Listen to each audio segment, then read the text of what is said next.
Glória a Deus, amados. É uma alegria mesmo estarmos aqui.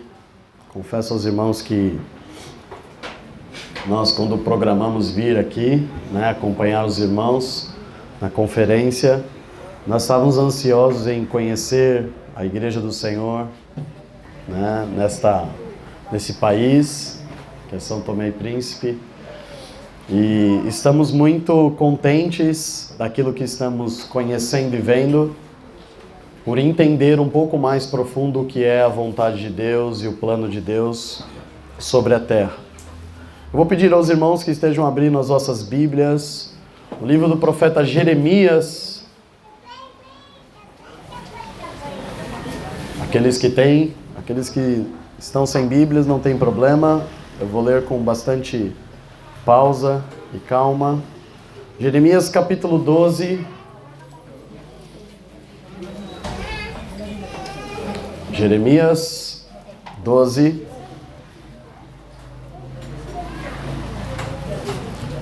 Eu peço somente desculpa aos irmãos se por algum motivo nós tivemos algum problema aqui relacionado à tradução.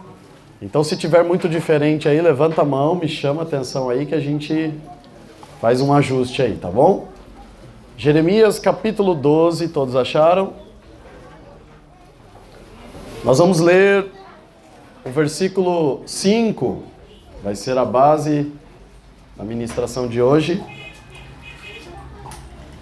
Olha o que o Senhor diz através da vida do profeta Jeremias para nós hoje, aqui. Diz assim: se te fadigas ou cansas, correndo com os homens que vão a pé, como poderás competir com cavalos? Uma pergunta. Se tão somente numa terra de paz está confiado, que farás na enchente do Jordão? Só até aqui. Está muito diferente? Não? Amém. Amados, sem dúvida alguma, o que Deus espera de nós é muito mais do que o que temos feito. Quando Deus olha para nós, Ele não olha para nós mediante o que nós somos hoje, mas Ele nos enxerga o que podemos ser na mão dEle, aonde podemos chegar depois de ser trabalhado e transformado por Ele. Quando a palavra de Deus diz aqui que muitas vezes o homem está se cansando, correndo com os homens que vão a pé, isso é uma coisa muito comum, porque nós sabemos que nenhum homem corre mais do que um cavalo. Nenhum homem é mais rápido que um cavalo.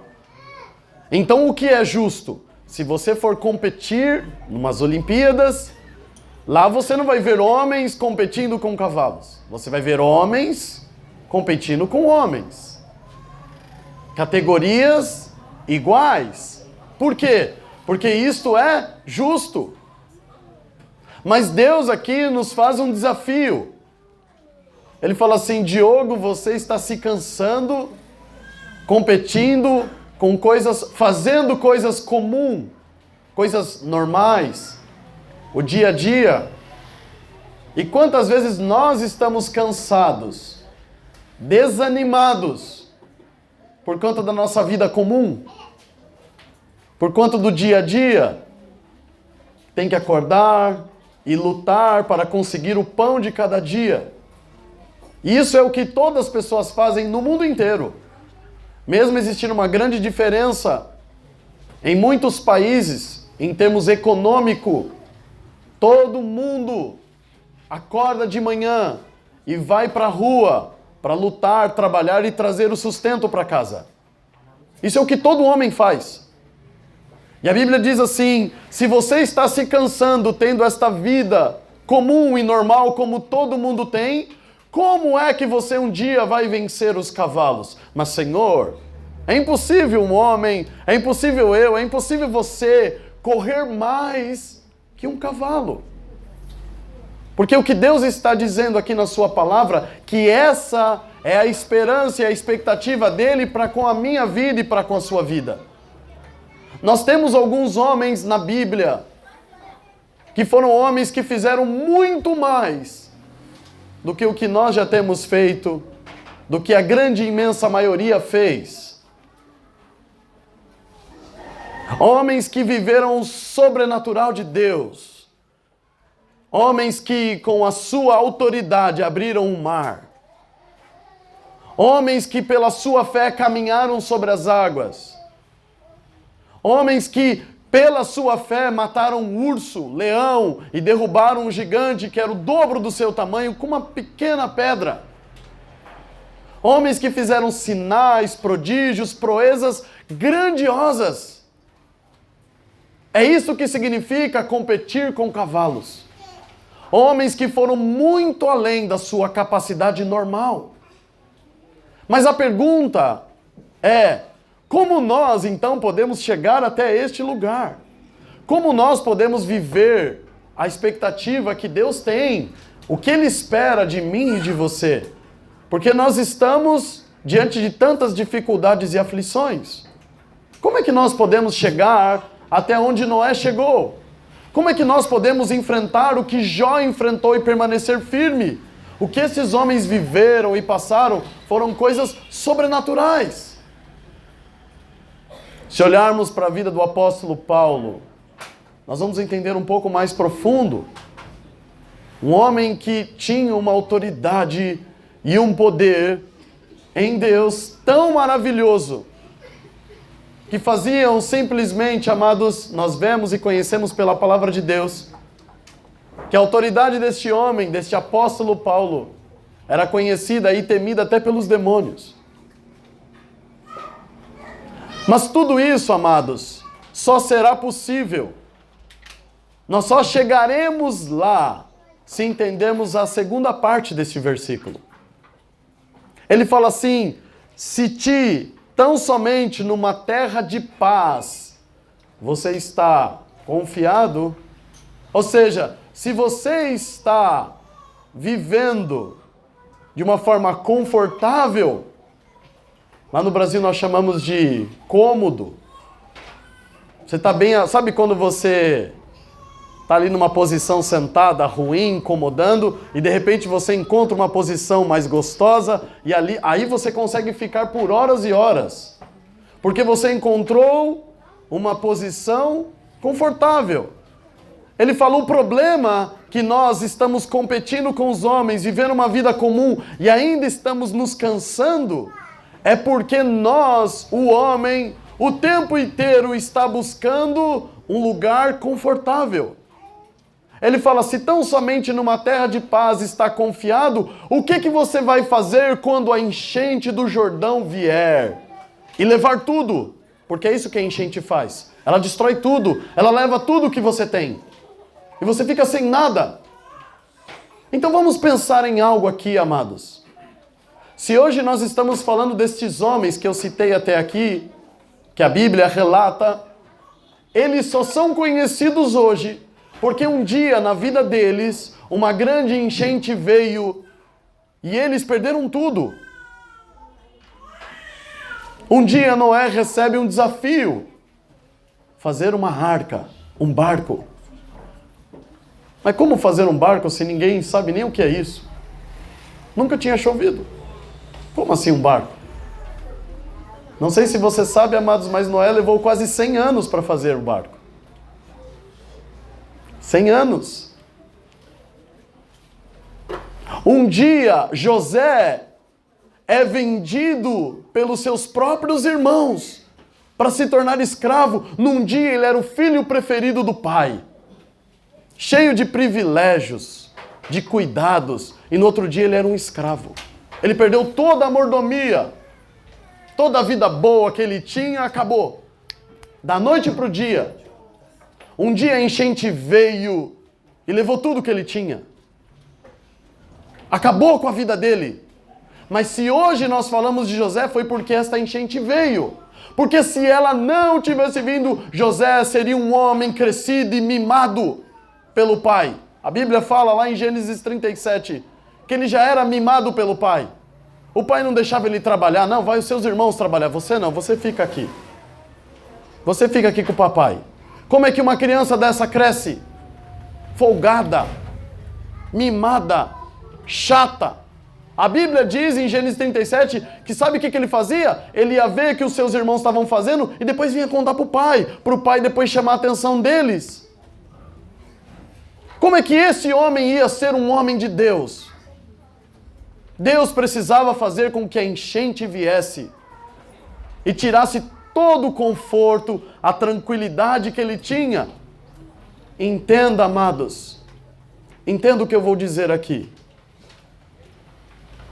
Enquanto nós estivermos sendo desafiados por Deus, enquanto nós estivermos enfrentando aflições, dificuldades, o propósito de Deus continua diante dos nossos olhos. A igreja brasileira, assim como no mundo inteiro, e cuidado para que você também não se torne isso, desde o fim da perseguição com Constantino, no século III, a igreja que era, amados, a palavra de Deus diz que a igreja de Esmirna era uma igreja maravilhosa aos olhos de Deus, perfeita, muito pobre financeiramente, mas para Deus muito rica. Só que aí termina a perseguição, a enchente acabou, a igreja então começa a ter uma importância na sociedade. A igreja não é mais perseguida. A igreja não tem mais problema. A igreja começa a crescer e tomar o mundo inteiro. A igreja começa a ficar rica. E hoje ela é o que é. Uma podridão. Na sua grande, imensa maioria. Sabe o que a igreja brasileira está preocupada? Ela está preocupada em construir um templo ainda maior do que a igreja vizinha.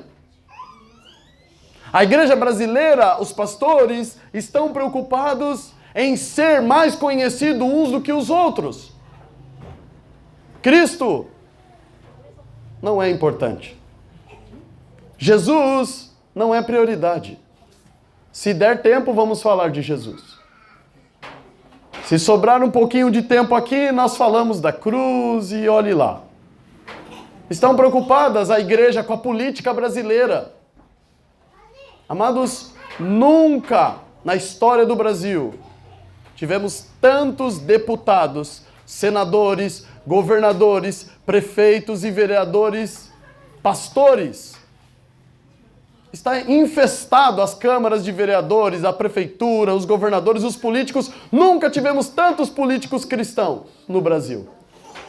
Aí você fala, que bênção! Nunca tivemos tanta corrupção no Brasil. A igreja não foi feita para virar política. A igreja foi feita para ser a voz e a mão e os pés de Deus nessa terra.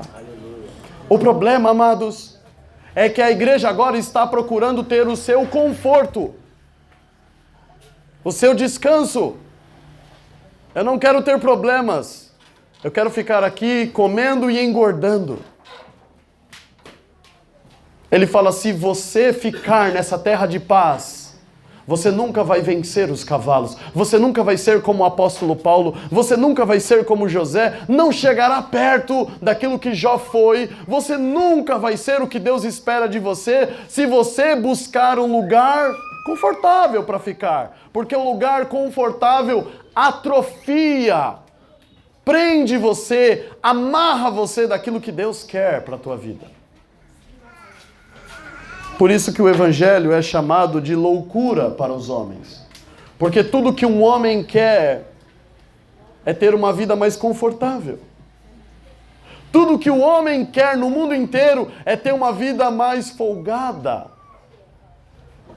Nós deixamos o conforto do nosso lar para conhecer vocês. Nós deixamos um pouco daquilo que nós temos de tão gostoso como no Brasil é, para vir aqui, para quê? Para entender o que vocês estão vivendo. E eu posso garantir aos irmãos que vocês têm sido mais bênção nas nossas vidas do que nós podemos ser para vocês nesse tempo. E é maravilhoso poder entender isso. Nos causa vergonha e constrangimento, porque nós temos muito da onde nós vimos. E as murmurações, as reclamações estão constantemente na boca da igreja. A igreja reclama porque o culto demora muito. A igreja reclama porque é muito calor, tem que pôr um ar-condicionado. A igreja reclama porque tem muito culto. A igreja reclama porque não gostou do louvor que o irmão cantou. Queria que fosse outro. Amados, nós não podemos perder a direção do reino de Deus. E ela está associada a entender que Deus vai nos provar, Deus vai nos colocar em dias difíceis, porque são esses os dias que formam o nosso caráter, nos faz parecer com Ele.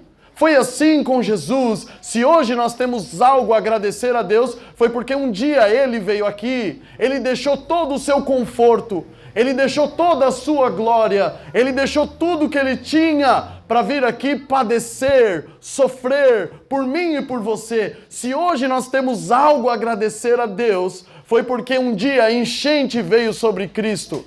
E lá no Getsemane, Ele fala: Senhor, se tem alguma outra possibilidade, se tem algum outro caminho, me fala. Mas se não tem outro jeito, eu vou ter que ir para a cruz, eu vou ter que sofrer, eu vou ter que ser espancado. Tudo bem, seja feita a tua vontade. Observe, amados, com calma, que todos esses homens na Bíblia, eles só são conhecidos hoje, porque um dia uma grande aflição veio, e isso fez eles crescerem. Então não pense que as dificuldades que você e que eu enfrentamos, elas estão fora da vontade de Deus. Porque enquanto nós estivermos, amados, sendo exigidos de Deus, nós estamos crescendo. A hora que nós não tivermos mais guerras para lutar, é o início do nosso fim, amados. Lembra-se de Davi? Ele passou a vida dele inteiro guerreando, lutando. A vida desde a sua adolescência. Este homem foi um homem que lutou, que guerreou, que travou muitas batalhas, mas teve um dia, já muito avançado em idade, ele já era rei, teve um dia que ele falou assim: não, hoje eu quero descansar. E ele não foi para a guerra. Nesse dia, ele vê Batseba tomando banho. Nesse dia ele começa a cair, porque ele parou de lutar. Mas eu tenho que ir para a guerra. Na guerra nós corremos risco de morrer, mas é na guerra que o Senhor continua forjando o nosso caráter, nos ensinando e nos fazendo ser excelentes, agradáveis a Deus. A hora que nós pararmos de lutar, amados, tenha certeza, tenha a absoluta certeza que é o começo do nosso fim. Nós estamos nos perdendo. Miqueias 2:10 diz assim: levantai-vos e andai, porque não é nesta terra o vosso descanso. E o que os homens querem, e o que muitas igrejas querem, encontrar um lugar de descanso. E o Senhor está dizendo assim: não é aqui o vosso descanso. Continua, vai até o fim, não pare. E o que a igreja quer? Parar, descansar, repousar, achar um lugar confortável para ficar ali, com as pernas para o ar, com um ventinho geladinho, tomando uma água fresca. E o Senhor está dizendo assim: levantai e andai, porque aqui não é o seu descanso. Um dia nós estaremos na glória por toda a eternidade. Lá nós vamos descansar. Lá vai ter conforto. Lá não vai ter aflição e problema. Agora entenda, amados, que as aflições fazem parte do propósito de Deus. Porque infelizmente eu e você, nós não aprendemos quando tudo vai bem. Nós só aprendemos quando o dia mal vem. Isso talvez seja um defeito meu e seu, mas é assim que a gente aprende.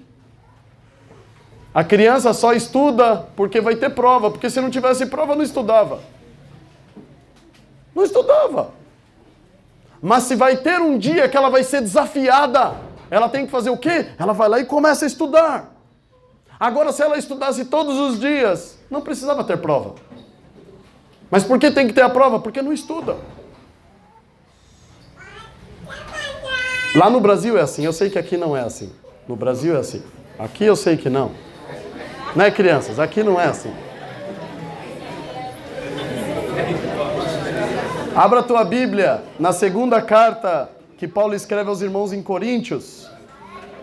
2 Coríntios, capítulo 12. Obrigado, irmão.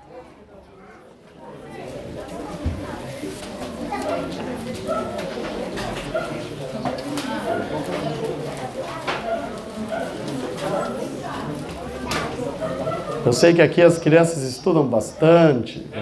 Não gostam muito de brincar, não. Chega em casa e fala, mãe, quero estudar, não quero brincar. Né? É tudo igual, amados. É tudo igual. Não muda nada.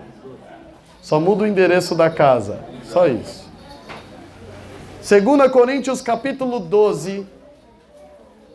O apóstolo Paulo tem uma experiência que ele compartilha conosco. Acharam todos? Nós vamos começar a ler a partir do versículo 5. Isto. 2 Coríntios 12, 5. Diz assim: de um assim me gloriarei eu, mas não de mim mesmo não me gloriarei, senão nas minhas... Entenda uma coisa, amados. Esta palavra... Obrigado. Esta palavra fraqueza, tanto na tua Bíblia como na minha Bíblia, foi feita uma tradução diferente da palavra original. Porque a Bíblia não foi escrita em português. A primeira Bíblia. O primeiro texto. Quando Paulo está escrevendo isso, ele não está escrevendo em português, ok? Como ele está escrevendo aos irmãos em Coríntios, ele escreve em grego. O grego não é fraqueza, é dificuldades, aflições, perseguições, problemas. Não é fraqueza de sou fraco. É fraqueza que não é essa palavra, mas sim tribulações. Ele fala assim, se eu tenho que me gloriar, eu vou me gloriar nas minhas tribulações. Mas que homem louco é este? Como é que você pode agradecer a Deus por estar sendo atribulado, por estar sendo perseguido, por estar enfrentando dificuldades? Vamos entender o texto. 6. Porque se quiser gloriar-me, não serei ignorante ou nécio, porque direi a verdade, mas deixo isto, para que ninguém cuide de mim mais do que em mim vê ou de mim ouve. O que ele está dizendo? As pessoas escutam ao meu respeito, mas eu não vou deixar as pessoas me enxergar de uma forma que eu não sou. Se você quer me ajudar, você vai me ajudar mediante aquilo que eu tenho passado. Eu não vou me fazer de coitadinho para você ter dó de mim e me ajudar. É isso que Paulo está falando. Se eu estou verdadeiramente passando por problemas, eu vou ser verdadeiro. Eu vou mostrar para vocês, eu estou passando por problemas, eu preciso de ajuda. Eu não vou me fazer de coitado para as pessoas. Continuemos o texto.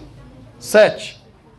E para que não me exaltasse pelas excelências das revelações, foi-me dado um espinho na carne, a saber, um mensageiro de Satanás para me esbofetear, a fim de me não exaltar. Paulo fala assim, Deus me deu um presente. Fala assim para o seu irmão, Deus te deu um presente. Se você ainda não recebeu, Deus vai te dar em alguma hora um presente. E sabe qual foi o presente que ele recebeu? Um espinho na carne. E que era esse espinho na carne? Ele fala que um mensageiro de Satanás constantemente vinha espancar ele.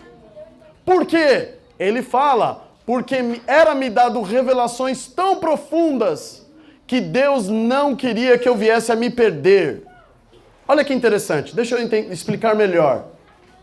Paulo foi o homem que mais tem livros escritos aqui na Bíblia por mão dele. São as cartas que mais a igreja aprende sobre quem é Cristo e o seu reino. Esse homem viveu uma porção que poucos homens viveram e passaram. A Bíblia diz que quando Deus ensinava ele algo para ele registrar, para que hoje pudéssemos estar aqui falando, isto, amado, levava eles a viver algo tão profundo e tão excelente que Deus tinha que, na sequência, fazer ele passar por grandes humilhações para que ele não ficasse um homem soberbo, arrogante. Qual foi a primeira coisa que Deus faz no início do ministério de Paulo? É mudar o nome dele, de Saulo para Paulo. E o que significa o nome Paulo? Pequeno. Deus sufocava ele, Deus lançava sobre ele aflições para que ele não se tornasse um homem arrogante. Percebe como Deus trabalhava com esse homem para que ele continuasse na visão do reino. Então é por isso que ele fala, eu não posso reclamar das aflições, porque são elas que me mantêm no trilho. São elas que me mantêm com o foco. Porque se Deus parar de me afligir, se eu começar a entrar num lugar confortável e cômodo e sossegado, eu vou me perder. Então Deus constantemente, esse homem foi espancado, ele teve que se fingir de morto para as pessoas parar de apedrejar ele. Ele teve que fugir de uma cidade pelo muro, num cesto, todo cortado, todo arrebentado. E sabe o que ele estava fazendo no dia seguinte? Depois de ter sido apedrejado por uma multidão, todo ensanguentado, sabe o que ele estava fazendo no dia seguinte? A Bíblia diz que ele estava batendo de porta em porta na casa dos irmãos, confirmando o ânimo, dizendo assim, não desanima não, não desanima não. As pessoas deviam ir até ele e falar, Paulo, não desanima, você acabou de ser espancado, mas importa que nós passamos por aflições. Não, ele estava fazendo isso. Por quem não tinha sido espancado. Por quem estava num lugar confortável, lá na sua casa, assistindo TV, daqui a pouco a campainha toca, a porta bate. Quem é? É o apóstolo Paulo falando assim, pastor Diogo, não desanima não. É por isso que esse homem competia com cavalos e vencia. Porque Deus constantemente estava exigindo cada vez mais dele. Ao invés de você, ao invés de mim murmurar, nós deveríamos agradecer a Deus. Olha o que ele continua dizendo, versículo 8. Acerca da qual 3 vezes eu orei ao Senhor para que desviasse de mim. Por 3 vezes Paulo falou, Deus, tem como tratar eu diferente? Tem como parar de me atribular tanto assim? Tem como fazer a minha vida ser um pouquinho mais fácil? Não tem como facilitar um pouco para mim, Deus? Olha quanta coisa eu estou sofrendo. E parece que o Senhor não tem dó de mim. Quantas vezes nós oramos ao Senhor assim? Deus, o Senhor não está vendo o meu sofrimento? Parece que o Senhor me abandonou aqui nessa terra. 3 vezes ele orou ao Senhor. E o que o Senhor disse para ele? A minha graça te basta. Paulo, a graça que conduz à salvação é tudo o que você precisa, e isso você já tem. Você é salvo, Paulo. O que passar aqui nessa terra, tanto faz. O que a gente viver aqui, se você fosse riquíssimo, um dia você ia ter que prestar conta diante de Deus, porque todos vão morrer um dia. A minha graça te basta. Agora presta atenção, porque o meu poder, tá ouvindo aí? O meu poder, ele se aperfeiçoa na tribulação, na dificuldade, na provação. Quando é que o poder de Deus é aperfeiçoado, melhorado em mim? Quando é que a virtude de Deus cresce em mim? quando eu estou sendo afligido. Entende por que é importante ser afligido? Lembra desta frase? Foi bom ter sido afligido. Está na Bíblia. Lembra desta frase? No mundo tereis aflições, mas tem de bom ânimo. Eu venci o mundo, vocês também vão vencer. Importa que por muitas tribulações entremos no reino de Deus. Quem está ali, ó, lá no Brasil chama de bem bom. Quem está no bem bom ali, amados, cuidado.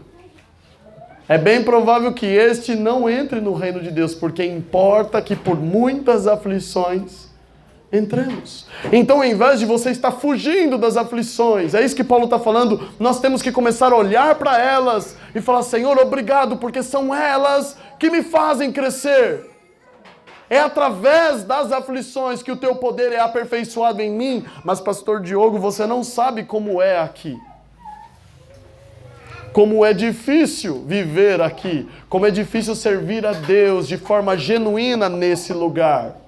Quanto mais difícil for, amados, mais poder Deus vai aperfeiçoar em você, maior você será nas mãos dele, mais virtude há de emanar da sua vida neste lugar. Quanto mais problemas tiver, quanto mais aflições tiver, mais ele vai te usar. É assim que funciona no reino de Deus. Olha o que ele continua a dizer. O 10. Pelo que sinto que então? Prazer, não é isso que está escrito no versículo 10 aí? Na sua Bíblia? Pelo que sinto prazer nas tribulações, nas aflições, nas injúrias, nas necessidades, nas perseguições, nas angústias por amor de Cristo. Porque enquanto eu estou sendo tribulado, afligido, então eu sou forte. O que nos dá força, amados?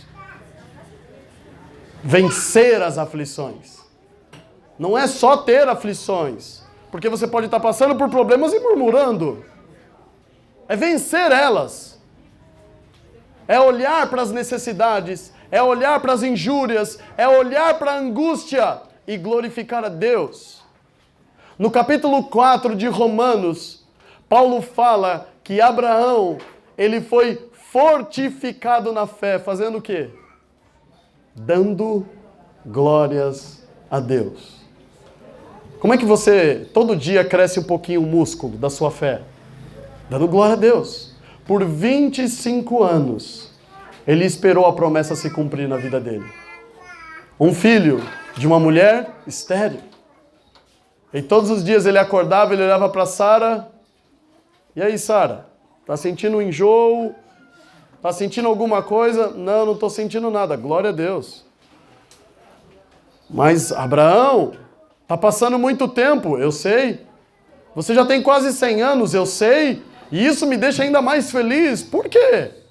Porque quanto mais velho for, quanto mais impossível for dessa criança nascer, maior vai ser a manifestação da glória de Deus. É assim que funciona no reino de Deus. Quanto mais difícil, mais ele se mostra. Quando é muito fácil, amados, Deus não gosta disso. Lembra com Gideão? Tem muita gente. 32 mil. É muita gente. Mas o exército é de 150 mil contra. Mas 32 mil é muita gente. Manda quem está com medo, os covardes embora. Vai, 22 mil. Pega os 10 mil. Manda ir até a fonte de Arote. Manda eles beber água. Ali ele separa 300. Deus fala assim, agora tá bom. 300 contra 150 mil. Deus fala assim, agora tá bom, Gideão. Era isso que eu queria. Deus quer, amado, se manifestar, aperfeiçoar o seu poder em nós. E isto não vai acontecer se nós estivermos no bem bom. É por isso que a igreja está se perdendo no Brasil há muito tempo. Porque ela está numa zona de conforto. É por isso que a igreja já se perdeu em muitos países, os países mais ricos do mundo. A igreja cristã já se perdeu há muito tempo, amados. Porque não sofre mais. Porque luta para ter conforto. E ainda assim não está bom. Eu estou fazendo um convite a vocês. Se qualquer um de vocês for para o Brasil, nós vamos ter o maior prazer de receber vocês. Vocês vão conhecer os irmãos. E uma coisa que você vai notar, que a reclamação e a murmuração, você encontra com todos. Ah, não gostei muito da palavra hoje. Você viu, o pastor demorou 10 minutos a mais. Ah, você viu a temperatura? Amados, eu estou falando, na minha igreja, as pessoas reclamam da temperatura do ar-condicionado. Estava um pouco frio hoje, né? Mas e a palavra? A palavra, nem sabe o que pregou. Não sabe, amados. Não sabe. Se te fadigas correndo com os homens que vão a pé, como é que você vai vencer cavalos? É isso que Deus espera de mim e de você. Coisas muito maiores, como diz em Hebreus 6, espero de vocês coisas maiores, coisas que acompanham a salvação, não as coisas desse mundo. Se tão somente numa terra de paz, você e eu estamos confiados, o que a gente vai fazer na enchente do Jordão? Esse é o problema, amados. O cristão, ele está sendo ensinado. Vou dar uma dica, tá? Não sei nem se tem a faixa aqui, eu acho que não. Mas se um dia você chegar nesta igreja, na minha igreja, em qualquer igreja, e tiver uma faixa como no Brasil tem, venha para Cristo e pare de sofrer, não entre nesse lugar, porque viver com Cristo é sofrer aflições, para que o poder de Deus possa ser cada vez mais aperfeiçoado em mim e em você. É isso que vai fazer nós sermos grandes, amados, para Deus, não para os homens. Levanta e anda, porque não é aqui o nosso descanso. Desculpe, amados, mas se você está buscando nesta terra descanso, tanto você como eu, se pensarmos assim, nós estamos errados. Aqui nós vamos ser afligidos, mas um dia isso vai acabar, amados. O tempo está passando rápido e daqui a pouco ele vai voltar. Lá é o nosso descanso. E é por toda a eternidade. Não é por 20, 30, 50, 60 anos, 70, 80 para alguns. Não. Por toda a eternidade. Se nós esperamos em Cristo, só nesta vida, somos os mais miseráveis dos homens, Paulo fala em Coríntios.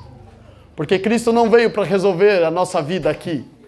Cristo veio para resolver a nossa eternidade. Para onde nós vamos? Ele não veio aqui para nos enriquecer. Ele não veio aqui para fazer nós termos barcos, 5 carros, 5 casas. Ele nos fez, amados, a imagem e semelhança dele. Seguir os seus passos. Ele abriu mão da sua glória para padecer por mim e por você.